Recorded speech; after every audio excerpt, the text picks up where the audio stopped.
नमस्कार, मी सायली परब आणि तुम्ही पाहताय पुणे लोक. मी आज कोंढवा खुर्द एरियात आहे आणि आपण इकडे असलेल्या नागरिकांशी थोडा संवाद साधणार आहोत आणि त्यांची मतं जाणून घेणार आहोत, त्यांचे प्रॉब्लेम्स जाणून घेणार आहोत.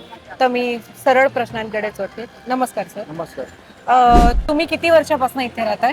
मी 40 वर्षापासून या ठिकाणी राहतो. त्यावेळी भारत स्वतंत्र झाल्यापासूनच कोंढवा हा एरिया पुणे महानगरपालिकेमध्ये समाविष्ट आहे.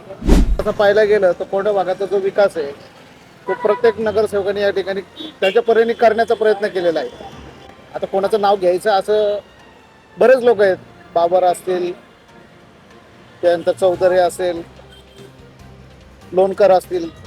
तुम्हाला असं वाटतं का की ह्या परिसरात जे काही मतदान होतं ह्याच्यात कुठेतरी धर्माचा समाविष्ट असतो किंवा एखादा पर्टिक्युलर धर्म इथे जास्त असल्यामुळे त्याच नगरसेवकांना निवडून आणण्यात येतं, असं तुम्हाला वाटतं का?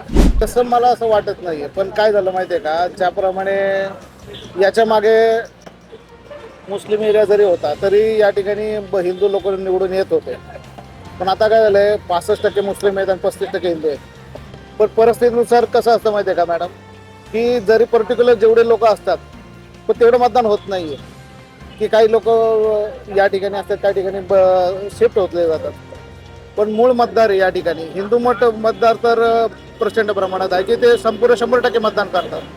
मुस्लिम लोकही करतात पण त्याचं एवढं नाही आहे. कारण काही ठिकाणी आता काही पुण्यातल्या भागातले लोक या ठिकाणी आलेले आहेत, त्यांचं मतदान पुणे शहरामध्ये बी आणि या भागामध्ये बी. पण आता काय झालं की एकाच टायमाला मतदान होतं, त्यामुळे किती मतदान होईल मुस्लिमचं किंवा हिंदूंचं किती प्रमाणात होईल हे येणाऱ्या काळातच कळेल. कोंढवा भागामध्ये हिंदू मुस्लिम एका ठिकाणी राहतात. आजपर्यंत अशी काही दंगल झाली नाही या कोंढव्यामध्ये. तरी प्रशासनाचं चांगलं काम आहे या ठिकाणी.